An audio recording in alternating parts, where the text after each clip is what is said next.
జై ఇన్సాన్ జై సంవిధాన్.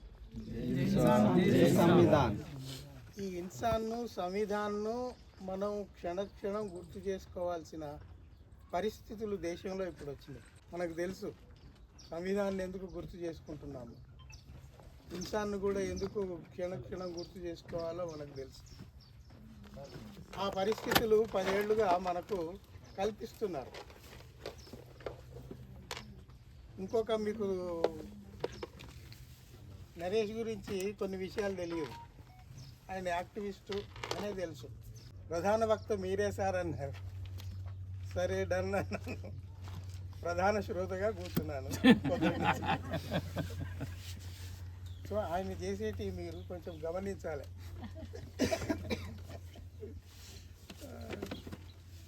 ఓకే, ఈ లైటర్వే తమాషాకు చెప్పాను. నాకు చాలా సంతోషం ఏంటంటే అందరూ డివోటెడ్ యాక్టివిస్టులు అందరూ ఒక చోట చేరి మీ అనుభవాలు పంచుకోవటము, మీరు అనుభవాలు పంచుకుంటూ ఉంటే వినే అవకాశం నాకు రావటం. నాకు ఇలాంటి అవకాశం రాదు. ఏదో చీఫ్ గెస్ట్గా పిలుస్తారు, దిగుతాము, పోయి అక్కడ కూర్చుంటాము, మాట్లాడతాము, దిగిపోతాము. కానీ ఇట్లా వాళ్ళ అనుభవాలు గ్రౌండ్ లెవెల్లో, రూట్ లెవెల్లో వాళ్ళు ఏం చేస్తున్నారు, ఏమిటి అనేది తెలుసుకునే అవకాశం చాలా తక్కువ నాకు. అంటే నా దగ్గరకు వచ్చే మిత్రులు, సంఘాల వాళ్ళు వచ్చి చెప్తుంటారు కొన్ని, సార్ మేము ఇట్లా చేసాము, ఏమంటారు, మేము ఇట్లా చేసాము, అట్లా చిన్న చిన్న గ్రూపులుగా వచ్చినప్పుడు చెప్పటం తప్పించి ఇంత ఒక సంఘానికి సంబంధించి ఇంతమంది యాక్టివిస్టులు ఒక చోట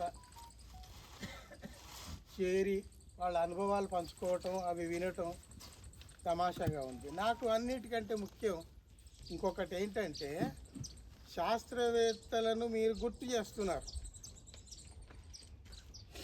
ఎక్కడ ఏ సభలో ఎవడు శాస్త్రవేత్తలను గుర్తు చేస్తారా? చెయ్యరు. నాకు చాలా నచ్చిన విషయం అది. ఎందుకు శాస్త్రవేత్తలు అంటే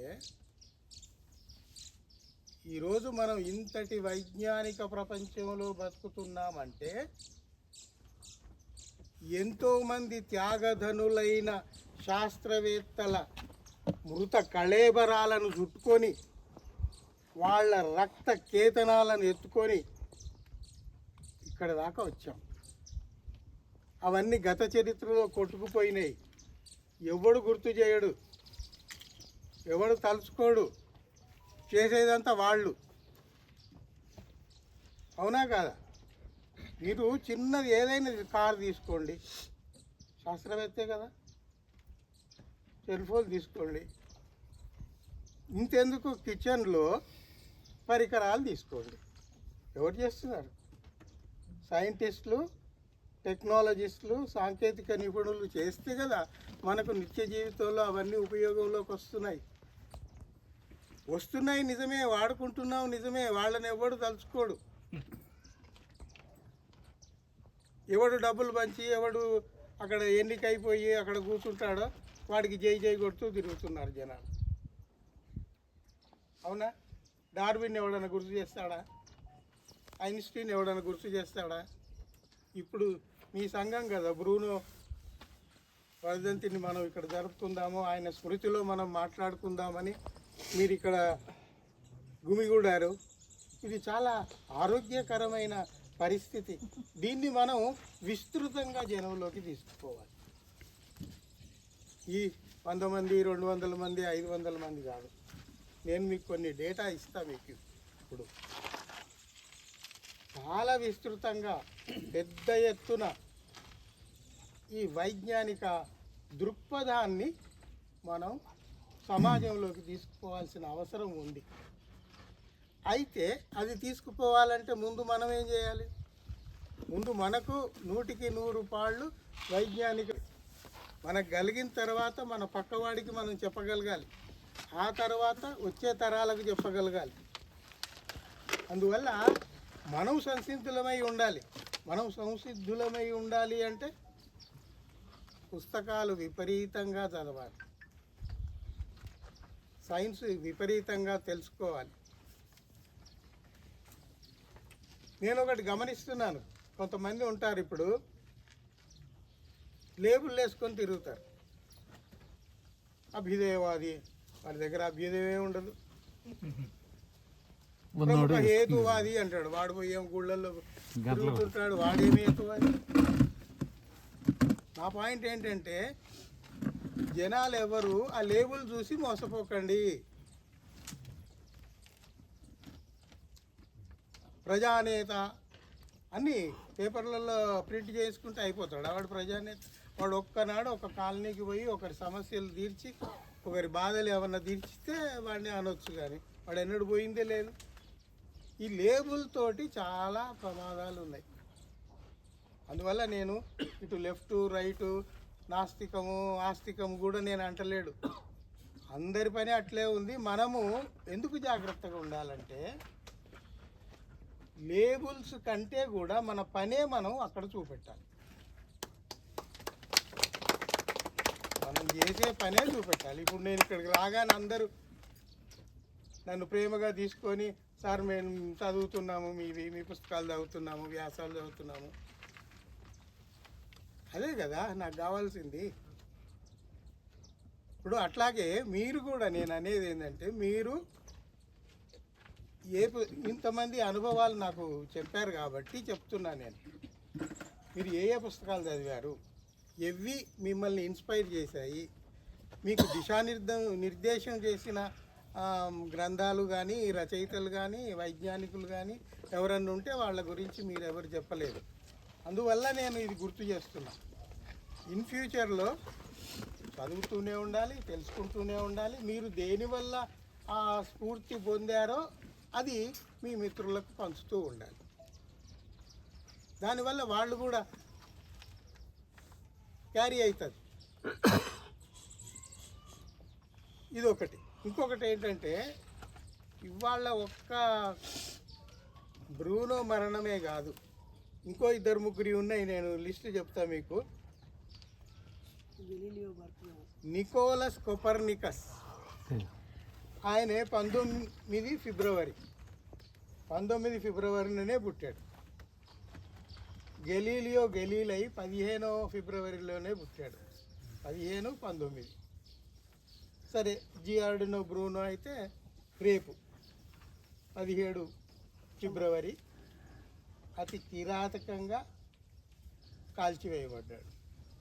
అదంతా మీకు కొంత తెలిసి ఉంటుంది. ఇవన్నీ నేను తెలుసుకున్నప్పుడు ఒక 15-20 ఏళ్ల కింద ఇన్ని ఘోరాలు జరిగిపోతే మన తెలుగులో ఎవడు మాట్లాడట్లేదు ఏంది, పేపర్లో ఎవడు రాయట్లేదు అని నేను పని కట్టుకొని ఇట్లాంటివన్నీ తవ్వి రాయటం మొదలుపెట్టా, చెప్పటం మొదలుపెట్టి. మానవవాదం అనేది ఎవ్వడు మాట్లాడట్లేదు. నాకు అది చాలా కోపంగా ఉండి మానవవాదం టైటిల్ తోటే 10 పుస్తకాలు రాసి,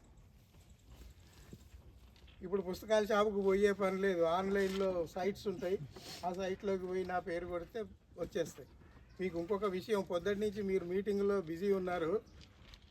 బ్రూనో మీద 2 వ్యాసాలు ఉన్నాయి ఇప్పుడు పత్రికల్లో. ఈరోజు ప్రజాశక్తిలో ఆంధ్రాలో వచ్చింది, మన తెలంగాణలో వచ్చింది. 2 చోట్ల బ్రూనో మీద విపులమైన వ్యాసాలు వచ్చాయి. ఇందాక మిత్రులు చెప్పినట్టు నేను ఆ సందర్భాన్ని ఏమి వదులుకోను. వీలైనంత వరకు దాన్ని జనాలకు గుర్తు చేస్తూనే ఉంటాయి. సత్యాన్వేషణ రోజు ఇవాళ గుర్తు చేసుకో అని, ఏ సందర్భం అయితే అది, ఏ శాస్త్రవేత్త అయితే అది, దానికి నేను కృషి చేస్తూనే ఉన్నా. నాకు ఓపిక ఉన్నంత వరకు చేస్తూనే ఉంటా.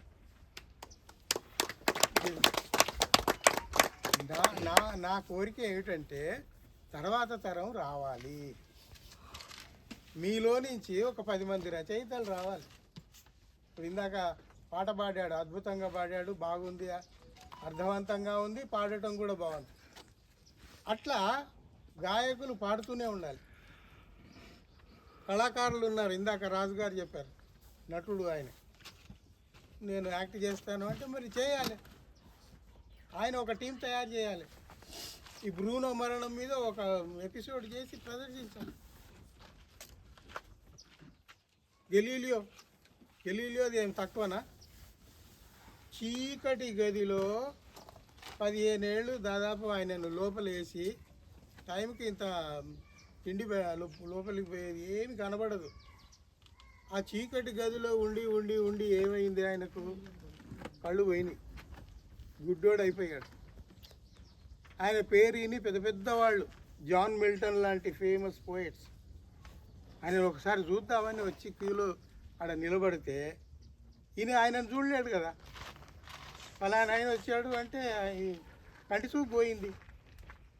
ఎంత పెద్దోడు వచ్చినా ఆయనకు కనబడదు, చిన్నోడు వచ్చినా కనబడదు. అంత దుర్భరమైన జీవితాలు భరిస్తూ కూడా వాళ్ళు అనుకున్న కొన్ని సత్యాలను నిలబెట్టడానికి ఎక్కడా రాజీ పడలేదు.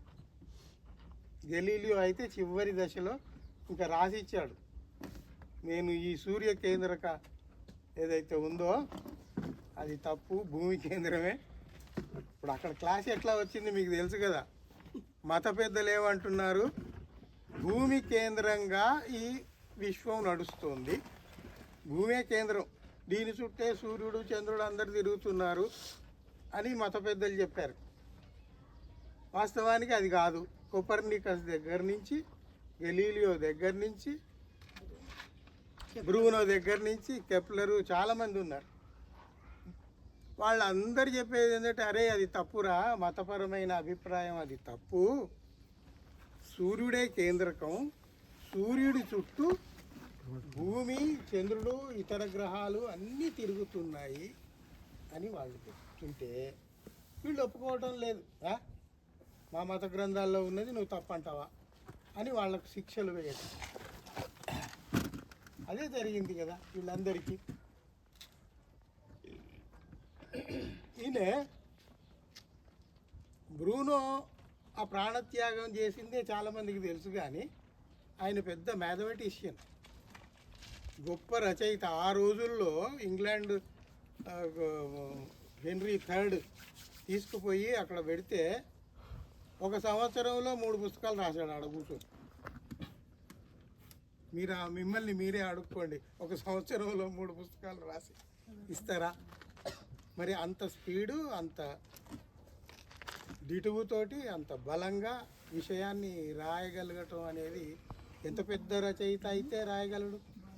మరి ఆయన రాసి చూపెట్టాడు. బ్రూనో చాలామందికి తెలియదు, ఈజ్ ఎ పోయెట్. బ్రూనో ఒక అద్భుతమైన కవి. మీకు చాలామందికి తెలియదేమో, సైంటిస్టులలో ఒక 50-60% కవులు ఉన్నారు, నాటకకర్తలు ఉన్నారు, కళల మీద అభిరుచి ఉన్న వాళ్ళు ఉన్నారు. మనకిక్కడ గాలిబ్ తెలుసు కదా, ఉర్దూ మహాకవి, ఆయనకు సమాధి కట్టించింది ఎవడెరికైనా? భట్నాగర్ అని సైంటిస్ట్. ఏంది ఈయన ఇంత పెద్ద కవి, ఇండియాలో ఈయనకు ఒక సమాధి లేదు, ఒక ప్లేస్ లేదని ఆ సైంటిస్ట్ వచ్చి సొంత డబ్బులు ఖర్చు పెట్టి ఆడ సమాధి కట్టించి. ఇదంతా ఎందుకు చెప్తున్నానంటే, కళలు వేరు, సైన్స్ వేరు, ఇంకేదో వేరు కానే కావు, అన్నీ ఒక చోట కలుస్తున్నాయి. మన దారులు కొంచెం వేరుగా అనిపిస్తాయి కానీ అవన్నీ సమాహారమే మన జీవితం. You can't differentiate one and other. Bruno కవి అని ఎట్లా చెప్తారు అంటే, ఆయన మీ ఒక్కటే మాట చెప్తా ఆయన చెప్పింది, ఈ నదులు, ఈ సరస్సులు, ఈ సముద్రాలన్నీ భూమి నింపి పెట్టుకున్న పాత్రలు. భూమి వీటన్నిటినీ నింపి పెట్టుకున్న పాత్రలట ఇవి, ఈ నదులు, సరస్సులు, సముద్రాలు. ఇంత పోయిటిక్గా ఉంది. మనం కనుక ఇంట్లో బకెట్లలో, చెంబులలో అన్ని పట్టుకొని పెట్టుకుంటాం, అట్లాగా భూమి పట్టుకొని పెట్టుకుందట. అసలు ఆ ఊహ, ఇంత పెద్ద విశాల విశ్వం గురించి ఆయన ఒక మాట ఎంత అద్భుతంగా చెప్పాడు. ఇంకొకటి ఏం చెప్పాడు,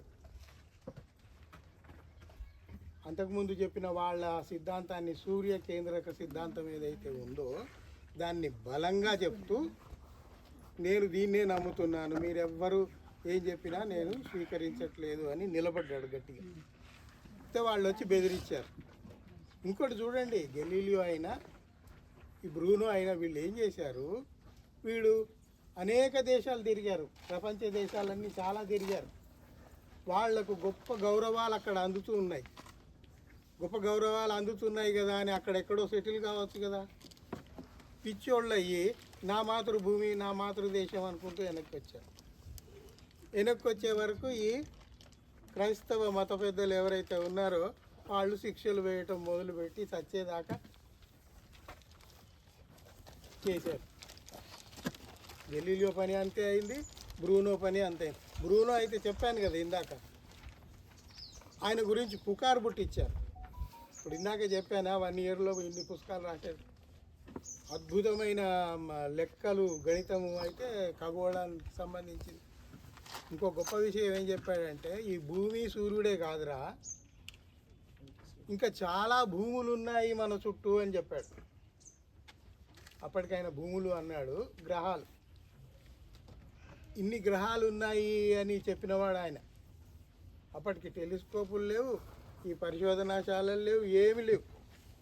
అయినా కూడా చెప్పగలిగాడు. వీడు ఏదో చెప్తుంటాడులే అని వీళ్ళు మత న్యాయస్థానాలలో వీళ్ళు ఉన్నారు కదా, వాళ్ళు పట్టించుకోలేదు. కానీ అదే నిలబడింది మరి కదా. అట్లా బ్రూనో కాంట్రిబ్యూషన్ చాలా ఉంది. ఇంకా ఆయన బాల్యంలోకి పోతే 2-3 విషయాలు మీకు. ఒక సైనికుడు, బ్రూనో వాళ్ళ నాన్న సైనికుడు. అయితే ఏమైంది, కుర్రోడు కొంచెం పెద్దగా కాగానే స్కూల్కి పంపిస్తారు కదా, స్కూల్కి పంపించారు. స్కూల్కి పంపించి రాయటం చదవటం రాగానే వాడిని క్రైస్తవ సన్యాసిగా మార్చేశారు. మీకు తెలుసు కదా, క్రైస్తవ సన్యాసి అంటే ఆ మతపరమైన పుస్తకాలు చదివించి వాడికి క్రైస్తవ సన్యాసిగా చేసి, తర్వాత ఏమైపోయింది, ఈ పాస్డ్ ఆల్ ద ఎగ్జామ్స్, అందులో ఉండేటి అన్నీ ఓరల్ టెస్ట్లు ఏమైనా కూడా ధీటుగా ఎదుర్కొన్నాడు. అఫీషియల్గా ప్రీస్ట్గా అపాయింట్ అయ్యాడు బ్రూనో. అఫీషియల్గా ఈజ్ ఎ ప్రీస్ట్. వాళ్ళకు బాగా మండింది ఎక్కడ అంటే, వీడు అఫీషియల్ ప్రీస్ట్, బైబిల్కి వ్యతిరేకంగా అందరికీ వ్యతిరేకంగా మాట్లాడుతున్నాడు. కోపం ఎక్కువ అవుతుంది కదా.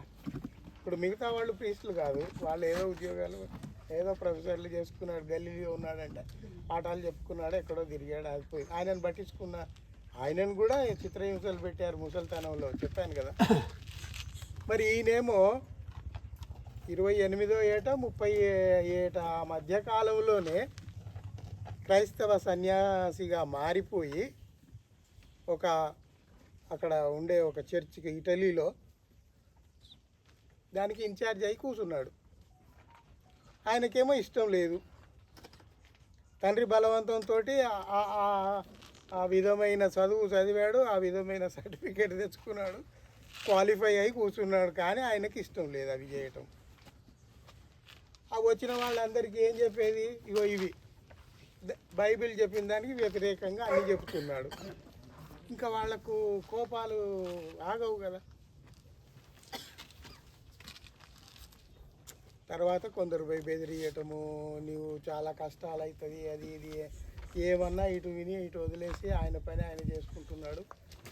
ఇంకోటి ఏంటంటే, ఆయన ఏదైతే అనుకుంటున్నాడో వాటన్నిటిని గ్రంథస్థం చేస్తూ పోయాడు. పుస్తకాలు మిగులుతాయి కదా, ఆయన ఉన్నా లేకున్నా ఆ పుస్తకాలు మిగిలినాయి. గెలీలియో అయితే ఆయన అక్కడ రాయలేకపోతే ఒక జర్మన్ పబ్లిషర్ వస్తే మెల్లగా ఆ చీకటి రూములో నుంచే బయటికి స్క్రిప్ట్ పంపి, అరే నువ్వు ఇది ఎక్కడన్నా పబ్లిష్ చేయపో అంటే వాడు పోయి జర్మనీలో పబ్లిష్ చేశాడు ఆయన పుస్తకాన్ని. అట్లా అంత కష్టపడాల్సి వచ్చింది. వాళ్ళు మామూలుగా జరిగిపోయే విషయాలు మామూలుగా జరగలే వాళ్ళ విషయంలో. ప్రతి చిన్నదానికి ఎంత స్ట్రగుల్ కావాల్సి వచ్చింది. సరే ఇంత అయిపోయింది, బ్రూనోని ఇక మనం భరించలేము అనుకున్నారు. అనుకొని ఏం చేశారు, అక్కడ ఇటలీలో ఒక కూడలి ఉంది. ఆ కూడళ్ళ వరకు లాక్కుపోయారు. ఎట్లా లాక్కుపోయారు? ఏమి అరవకుండా అది లేకుండా నాలికను తీగతోటి చుట్టేసి చేతులు వెనక్కి కట్టేసి తీసుకుపోయి ఆ కూడలిలో కాంపౌండ్ 4D అని ఒక చౌరస్తా మన భాషలో, అక్కడికి తీసుకుపోయి అదేం చౌరస్తా అంటే ఆ చుట్టుపక్కల అందరూ క్రైస్తవ సన్యాసులు ఉండే కాలనీ అది.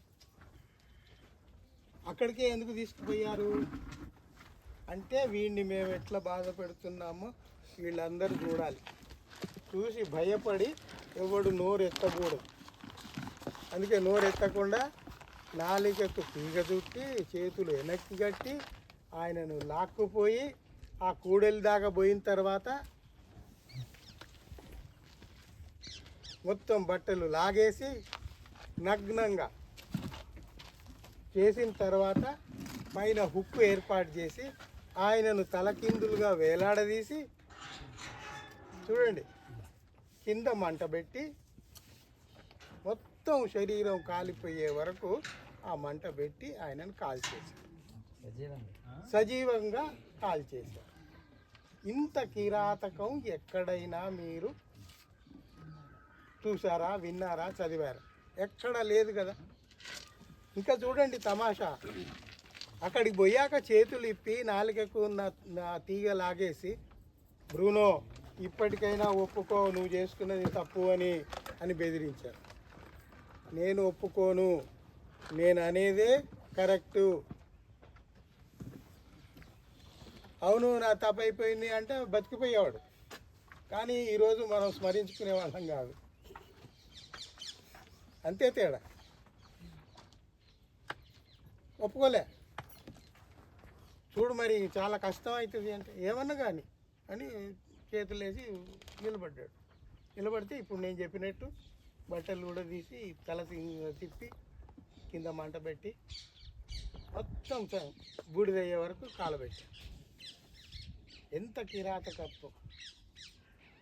క్రైస్తవ క్రుసేడ్లు అంటాము, క్రిస్టియన్ క్రుసేడ్లు ఎంత ఘోరంగా జరిగాయి. నేను అనేది ఏంటంటే హిందూ క్రైస్తవ అని కాదు, మతం ఎప్పుడు ఇంత దుర్మార్గంగానే ఉంది, ఏ మతమైనా సరే. ఇప్పుడు మనలాంటి వాళ్ళం ఎందుకు వద్దు, మతాలు వద్దు, మానవత్వమే మేలు అని ఎందుకంటున్నామంటే ఇప్పుడు మనం చూస్తున్న మొత్తం ప్రపంచం అంతా it's a creation of human being. ఈ ప్రపంచం ఒక వైజ్ఞానిక కల్పన, వైజ్ఞానికంతో మనం దీన్నంతా సృష్టించుకున్నాం. ఎవడో ఏదో వచ్చి ఏది సృష్టించాల, ఎవడో ఏదో వచ్చి మనకి ఏ గ్రంథాలు ఇవ్వాల, ఏ నాలెడ్జ్ ఇవ్వాల. ప్రతి చిన్న విషయాన్ని మనం శోధించి అన్వేషించి నేర్చుకుంటున్నాం. మనకు తెలియకపోతే మనకంటే ముందు తెలుసుకున్న వాడి దగ్గర పోయి కూర్చొని నేర్చుకుంటున్నాం, అంతే కదా. ఆ పనిలో ఇంత శతాబ్దాలు గడుస్తూ వచ్చింది. ఇంకా చూడండి చివరికి ఇప్పుడు ఆ జడ్జిమెంట్ ఇచ్చాడు ఒకడు, మత న్యాయస్థానంలో వాడు ఉంటాడు కదా జడ్జి, ముఖ్య న్యాయమూర్తి అనేవాడు, వాడు ఇతన్ని సజీవంగా కాల్ చేయబడును అని ఇస్తే కామ్గా విని కూర్చొని ఏం చెప్పాడంటే,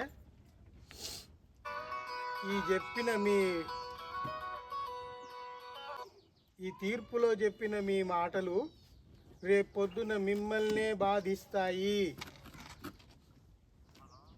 అని చెప్పాడు. ఆ మాటలు శతాబ్దాలుగా జనాల్ని బాధిస్తున్నాయి. ఆయన చచ్చిపోయాడు, చాలా ధైర్యంగా చెప్పాడు, ఈ మాటలు నన్ను కాల్చేయమని ఇచ్చే ఈ తీర్పు మాటలు ఏవైతే ఉన్నాయో రేపు పొద్దున మిమ్మల్నే బాధిస్తాయి, మిమ్మల్ని కూర్చొనివ్వవు, నిలబడనివ్వవు అని చెప్పాడు. అట్లాగే అయింది. మానవత్వం మీద ఒక మచ్చలాగా మిగిలిపోయాడు వాడు. ఆ న్యాయమూర్తి పేరు మనకు తెలుసా? ఎవడు గుర్తులేదు. ఇప్పుడు నేను రిఫర్ చేసి చెప్పినా కూడా నిమిషంలో మీరు మర్చిపోతారు.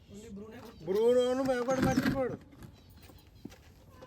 ఎందుకంటే ఆయన చేసిన త్యాగం అంత గొప్పది, మహోన్నతమైన త్యాగం చేశాడు. కాబట్టి మానవాళికి ఒక నిజాన్ని నిలబెట్టడానికి ఇంత పెద్ద త్యాగాలు చేశారు వాళ్ళు, అందువల్ల నిలబడ్డారు, ఆదర్శనీయులు అయిపోయారు, మహనీయులు అయిపోయారు. సో వాళ్ళ నుంచి మనము తరతరాలుగా స్ఫూర్తిని తీసుకొని ముందు తరాలకు మనం అందిస్తూ ఉండాలి. చాలా ఉన్నాయి, అన్ని దేశాలు తిరిగినవాడు. ఇంకొకటి, ఇంత మేధా సంపత్తి వీడికి ఎట్లా వచ్చింది? ఆ మత పెద్దలకు ఒక డౌట్ వచ్చింది. ఇప్పుడేంది అంటే లెక్కలు ఇట్లా క్షణం మీద చేస్తున్నాడు, గ్రహాల గురించి చెప్తున్నాడు, పుస్తకాలు రాసేస్తున్నాడు, ఏంటిది? అప్పుడు కింగ్ హెన్రీ III ఉన్నాడు, ఆయనను ఆ బ్రూనోని పట్టుకురండి అంటే బ్రూనోని తీసుకుపోయారు, కూర్చోబెట్టి ఇది సహజమైన తెలివేనా, తేటలేనా, ఏమన్నా మంత్రాలు గింత్రాలు ఉన్నాయా, ఏమన్నా ప్రేత కళలు అట్లాంటివి ఉన్నాయా? ఇక ఆయనకు దోచిందల్లా అడిగాడు. అన్నీ అడిగిన తర్వాత ఈయన ఏది లేదండి, నాకు ఆలోచన ఏది వస్తే అది చెప్తున్నాను, నా దగ్గర ఏ శక్తులు లేవు, ఏ కళలు లేవు, ఏ ప్రేత కళలు లేవు, ఏవీ లేవు, మీరు పరీక్షించుకోండి అని కూర్చో. అంటే తెలివితేటల్ని ఒప్పుకోగలిగే ఓర్పు, సహనం అది కూడా సమాజానికి లేకుండా పోయింది. ఇప్పుడు తెలివి ఉన్నది, వీడు తెలివిమంతుడు అని ఒప్పుకోవచ్చు కదా. లేదు, వాడి శక్తులన్నీ ఇంకేదో ఉంది, ఆ భూత కల్పనలు, ప్రేత కళలు ఉన్నాయా నీ దగ్గర, ఆ కళలు ఉన్నాయా అని, అంటే మానవీయమైన శక్తులు కాదు, ఇంకేదో శక్తులు ఉన్నాయి అని చెప్పటం. ఆ పిచ్చి వాళ్ళకు తెలియదు ఏంటంటే మానవ శక్తిని మించిన శక్తి ఇప్పటి వరకు పుట్టలేదు.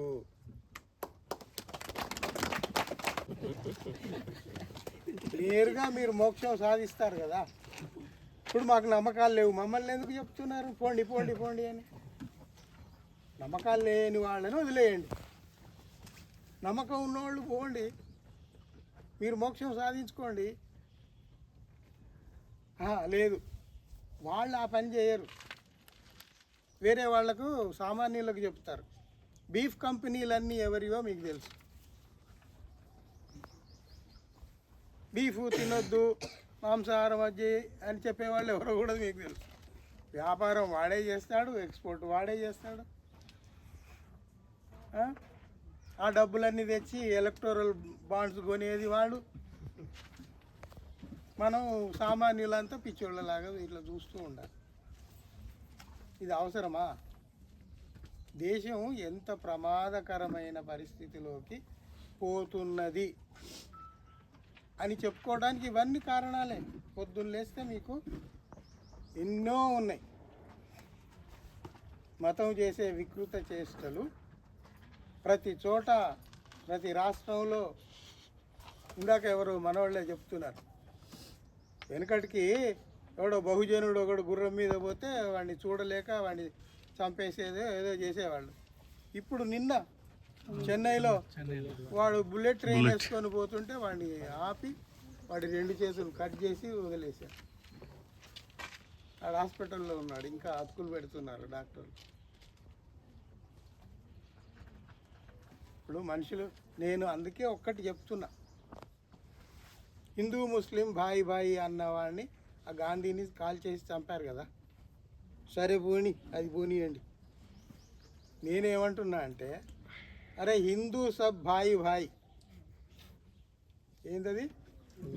హిందూ సబ్ భాయి భాయి. కనీసం అక్కడికి రండి మీరు ముందు,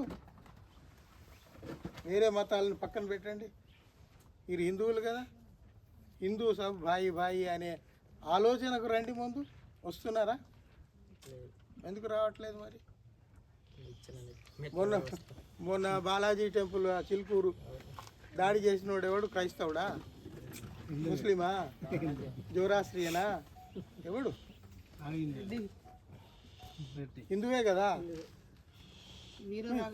మీ మీ మీ దాంట్లోనే మరి ఇన్ని విభజనలు పెట్టుకొని ఒక సమైక్యత లేక మళ్ళీ ఏమో నినాదాలు ఇస్తారు. హిందువులంతా మా బంధువులు. ఎక్కడ బంధువులు? వాడు బుల్లెట్కి పోతే వాడి చేతుల్లో కట్ చేసిరి. మన దాడి చేస్తే అందులో ఏమన్నా ఉందా? ధార్మికత ఉందా? భక్తి ఉందా? బెదిరించి డబ్బు లాగడానికి కదా మీరు పోయింది. ఇంకా అందులో ఏముంది? అందువల్ల ఇట్లాంటి వికృతమైన చేష్టలు దేశవ్యాప్తంగా ఎందుకు జరుగుతున్నాయి 10 ఏళ్ల నుంచి? ఎందుకు అంటే వీళ్ళు హిందూ దేశ్ బనాయింగే, హిందూ దేశ్ బనాయింగే. నేను అనేది ముందు హిందూ సబ్ భాయి భాయి గాంధీ, తర్వాత హిందూ దేశ్ అనేది తర్వాత చూద్దాం. మీరే కొట్లాడుకుంటున్నారు, మీరే అనుకుంటున్నారు. ఐకమత్యం లేదు. మీ దాంట్లోనే ఒకడు పైన ఉండాలి, ఒకడు మధ్యలో ఉండాలి, ఒకడు కింద ఉండాలి, ఒకడు రోడ్డు మీద ఉండాలి, ఇంట్లోకి కూడా రావద్దు.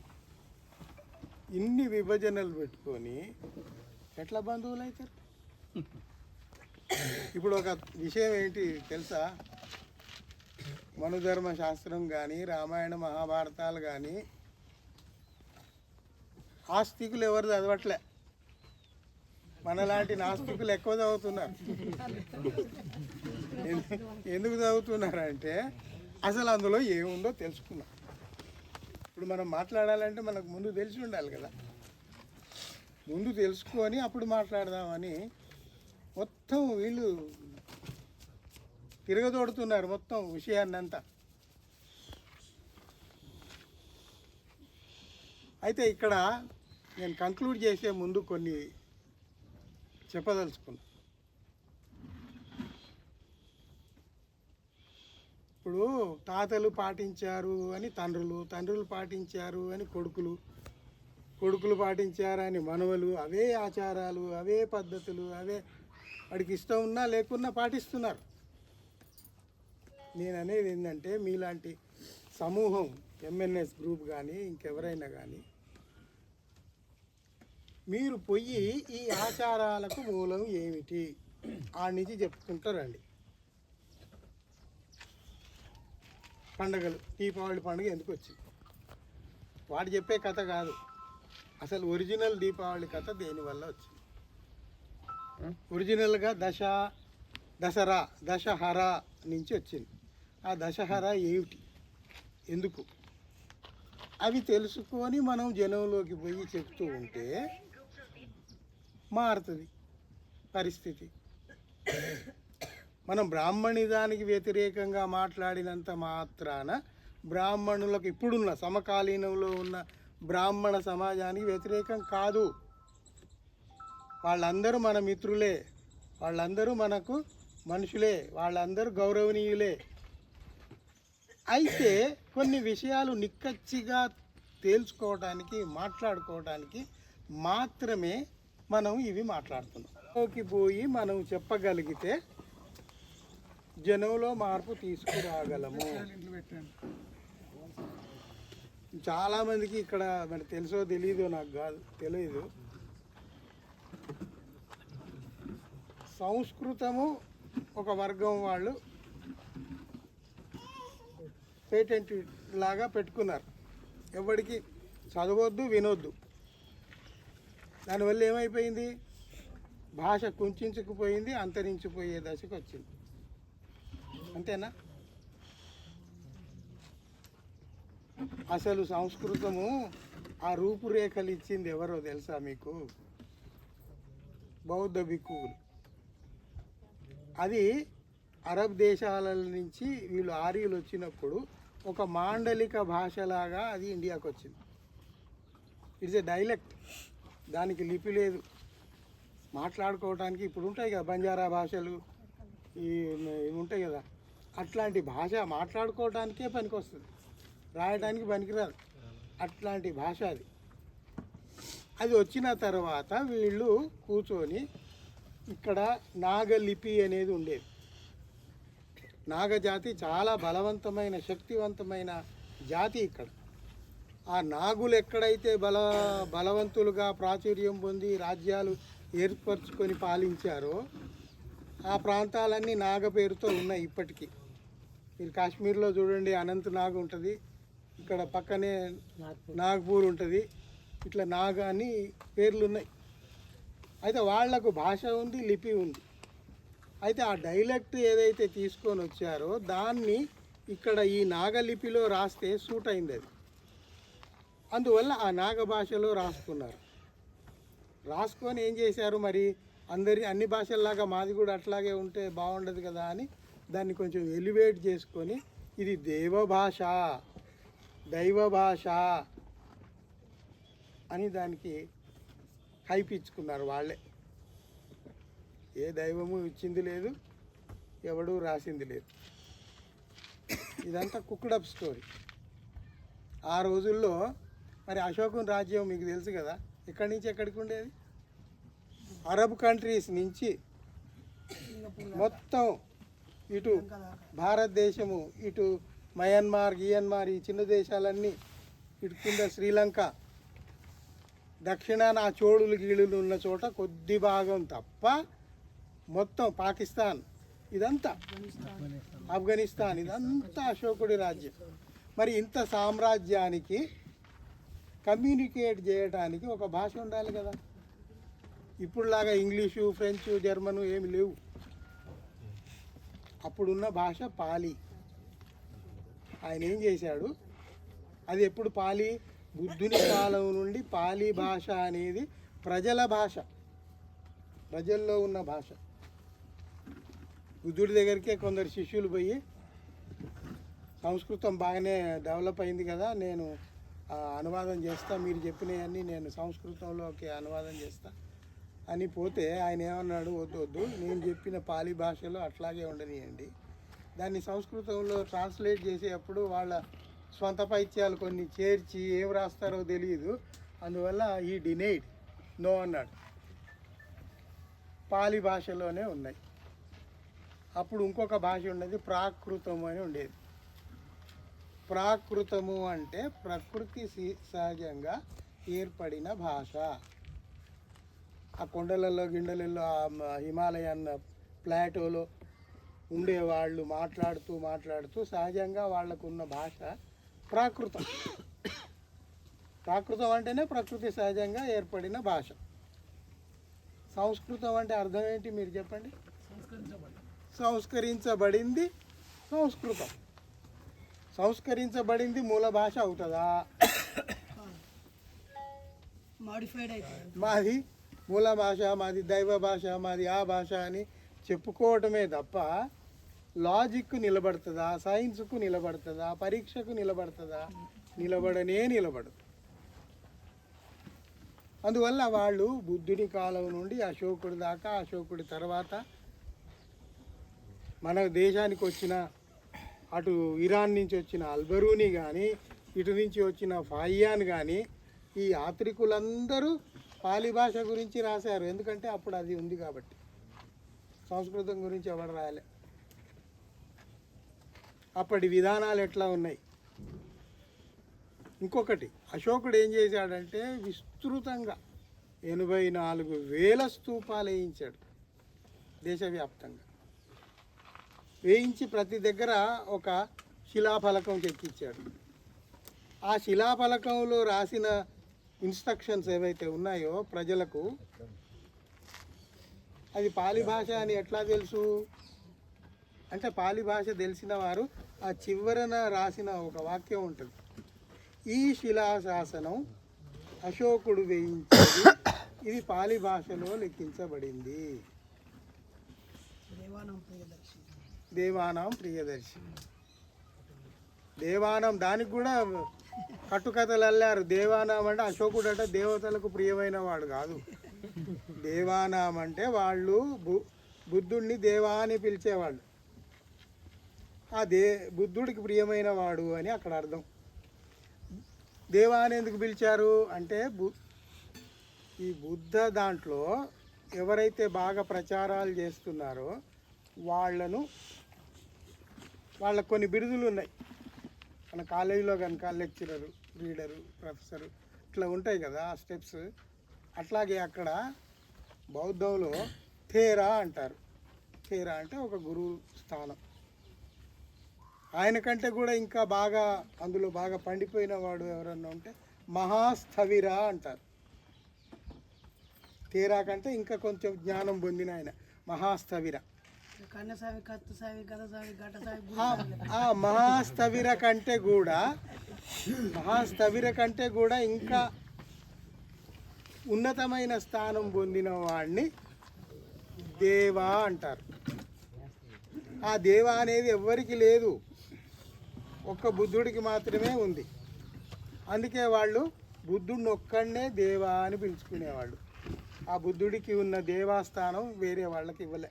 మిగతా వాళ్ళందరూ మహాస్థవిర కింది స్థానాలలో ఉండిపోయారు.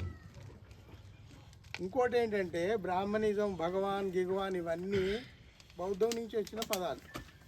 చాలామందికి తెలియదు ఇది. భగవాన్ అంటే కనిపించని ఒక దేవుడు అని హైందవం చెప్తుంది. హిందూ మతం ఏం చెప్తుంది? భగవాన్ అంటే దేవుడు, కనబడాడు మనకు. అది కాదు అసలు. పాలి భాషలో భగవా వాన్ ఉండదు. భగవా అంటే పరిపూర్ణుడు అని అర్థం. ద కంప్లీట్ మ్యాన్, పరిపూర్ణమైన మానవుడు. అందువల్ల ఆయనను, ఆయన జ్ఞానాన్ని, ఆయన ప్రయాణాన్ని, ఆయన బోధనల్ని ఆ విస్తృతంగా దేశవ్యాప్తంగా ఇతర దేశాల్లో కూడా వ్యాపించిన ఆయన సూత్రాలని వాటన్నిటినీ దృష్టిలో పెట్టుకొని ఈయనే పరిపూర్ణ మానవుడు. అందువల్ల మనం ఈయనను భగవా అని పిలుద్దాము. అయితే ఆ భగవాన్ పదాన్ని కాపీ కొట్టేసి మన హైందవులు ఏం చేశారు? భగవాన్ అని పెట్టేసి కనబడని ఒక కల్పించుకున్న ఒక దేవుడికి అంటగట్టారు. ఇట్లా చాలా ఉన్నాయి. పల్లె అని మనం వాడతాం కదా, ప్రతి పల్లె ఉంటుంది. పల్లె అనేది పాలి భాషా పదం, అందులో నుంచి వచ్చింది.